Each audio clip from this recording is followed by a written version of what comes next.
آج کا ہمارا موضوع مچھ کے علاقے میں 11 شیعہ برادری سے تعلق رکھنے والے افراد کو کیوں مارا گیا۔ السلام علیکم، آپ دیکھ رہے ہیں گورکھ دندہ، امید کرتا ہوں آپ لوگ خیریت سے ہوں گے۔ آج بات کریں گے کوئٹہ سے تعلق رکھنے والے ہزارہ کمیونٹی سے اور پھر شیعہ مسلک سے جو کانو کے اندر بلوچستان کے علاقے مچھ میں کام کرتے تھے، ان کو کیوں مارا گیا۔ اور اس سے قبل بھی یہ چیزیں ہوتی رہیں اور ایسے موقع کے اوپر کہ جب پاکستان نے ترقی کی جانب پاکستان راغب ہوا، اس وقت پاکستان کے اندر دہشت گردی جو ہے وہ پروان چڑھی۔ بلوچستان کے اندر سے بے شمار ایسے لوگ ہیں جو آج بھی علیحدگی پسند ہیں، نیشنلسٹ ہیں، وہ چاہتے ہیں کہ ان کے لیے بلوچستان جو ہے وہ ایک الگ ریاست بنے اور اس کے اندر جو بھارتی ایجنسیز ہیں، حکومتیں ہیں، لوگ ہیں، آرمی ہے، وہ اس کے اندر انوالو ہوتی ہے۔ کراچی کی اب بات کر لیں، آج جب خبر آئی کہ ایکٹا کی جانب سے کہ کراچی کے اندر جو دہشت گردی کے خطرات ہیں وہ بڑھ چکے ہوئے ہیں اور اگلے چند دنوں میں جو دہشت گرد ہیں وہ کوئی بڑا حملہ کر سکتے ہیں۔ اسی طرح سے یہ جو شیعہ مسلک کے لوگوں کو مارا گیا، آج وہ لوگ احتجاج کر رہے ہیں سڑکوں کے اوپر لاشیں رکھ کے، اور 16 مقامات ایسے ہیں کراچی کے اندر جہاں پہ ان کے ساتھ اظہار ہمدردی کے لیے وہاں پہ بھی احتجاج ہو رہا ہے، اور اس کے اوپر اس طرح سے حکومت نے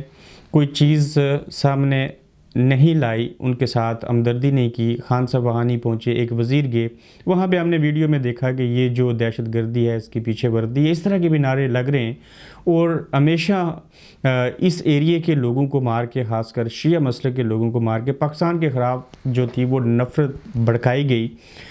اب چونکہ سی پیک بھی جو ہے وہ بلوچستان کے اندر بن رہا ہے، پاکستان کے حالات بھی کچھ بہتر ہیں، گرے لسٹ میں پاکستان جا نہیں سکا،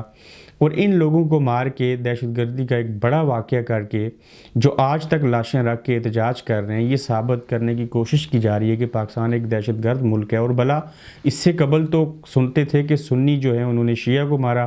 شیعوں نے سنیوں کو مار دیا۔ اب جو شیعہ مسلک کے لوگوں کو مارا گیا ہے، یہ کوئی پاکستان کے اندر سے لوگ نہیں تھے،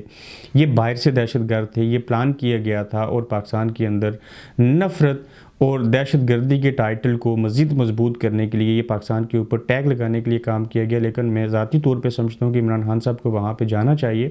ان لوگوں کے ساتھ ہماری ہمدردی ہے، کوئی بھی ہو، چاہے وہ کسی بھی مسلک سے ہو، کسی مذہب سے ہو، جو بھی پاکستان کے اندر رہتا ہے اس کو اس طرح سے بے دردی سے نہیں مارنا چاہیے، اور اس کا سدباب ہونا چاہیے۔ اب بھلے کوئی پاکستان کو دہشت گرد ثابت کرنے کے لیے ایسے کر رہا ہے، جو کچھ بھی ہو رہا ہے، لیکن کم از کم انسانی جانیں جو ہیں وہ ان کا ضیاع ہے، اور اس طرح سے نفرتیں پھیل رہی ہیں، اور پاکستان کے قانون نافذ کرنے والے ادارے اور بالخصوص سیکیورٹی فورسز جو ہیں